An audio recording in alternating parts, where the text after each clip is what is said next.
un nouvel épisode d'Enquête exclusive.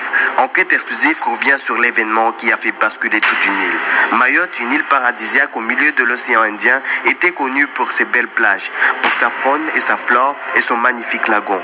Puis un samedi 17 décembre, tout a basculé. En quelques secondes, toute une île a arrêté de respirer. Une vague de panique, de déception, de peur a envahi toute la population. Oui, Miss Mayotte est à terre. Je répète, Miss Mayotte est à terre. Naïma est tombée, mais c'est toute une île qui est tombée avec elle. Que s'est-il passé? Vous a-t-on tout dit? Connaissez-vous la vraie raison de cette tragique chute? Zakweli TV a mené son enquête et vous raconte toute la vérité. Ce que vous allez découvrir va vous surprendre et vous laisser sans voix. Pour cette enquête, nous avons été amenés à rencontrer le complotiste. C'est parfaitement ce qui s'est passé. Aujourd'hui, j'ai décidé de rompre le silence et de vous montrer qu'en fait, derrière cette chute, il y a tout un complot qui remonte à la présidence française. Donc tout a été calculé. Ce n'est pas une chute accidentelle, mais c'est une chute qui a été provoquée. Donc réveillez-vous. D'autres pensent que c'est extraterrestre. Donc moi je suis spécialiste des extraterrestres et donc je tiens à dire que cette chute est purement d'origine extraterrestre. Ce n'est pas humain ce qui s'est passé et donc moi je pense que ce sont des extraterrestres qui passaient au-dessus du plateau et qui à ce moment-là, Miss Mayotte malheureusement était là. Donc nous avons voulu avoir l'avis d'un spécialiste. Donc bonjour, moi je suis le spécialiste Mamadou, je suis spécialisé dans toutes les chutes.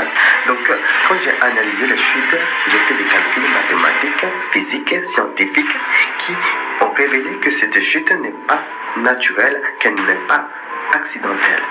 Face à cet événement, le président de la France a réagi. Mes chers compatriotes, moi, président François Hollande, j'ai décidé qu'en ce jour, 1 minute de silence sera rendue à Miss Mayotte. Nous avons voulu avoir l'avis de son entourage. Donc moi je suis le manager de Miss Mayotte et donc lors de l'élection on lui a refusé qu'elle mange des mabawa. Donc moi ça m'a vraiment choqué de voir ça et je pense que c'est à l'origine de ce qui s'est passé. Des révélations choc qui laissent sans voix nos équipes. Lors de notre enquête, nous avons aussi rencontré le traditionnaliste. Bonjour, moi je suis spécialiste de Zenam Dere et je pense que ce qui s'est passé hier soir, c'est que l'esprit de Zenam Dere est venu et il a fait tomber. Pourquoi? Parce que comme vous savez, Zenam Dere, elle n'est pas trop le maillot de pain. Et pour éviter que la jeune femme passe en maillot de pain, elle a fait ça et du coup elle est tombée. Donc finalement, c'est peut-être très bien parce que Zenam Dere, c'était quelqu'un de vraiment de bien. Pour finir cette enquête, nous avons rencontré le défendeur. Non mais moi je trouve inacceptable, inadmissible que des Mahorais se moquent de la chute de Miss Mayotte. Non, ce n'est pas possible quoi. Mon ami, oui, qu'est-ce qu'il y a? tu as vu cette vidéo? Non, j'ai pas vu cette vidéo. Tiens, regarde. Ah ouais, je vais voir.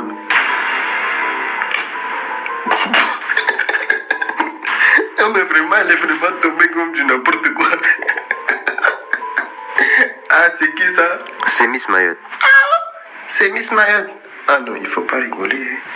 Ah non, il faut pas rigoler. Non, il ne faut pas rigoler. Ce n'est pas drôle. Il ne faut pas rigoler. Maintenant, vous connaissez toute la vérité.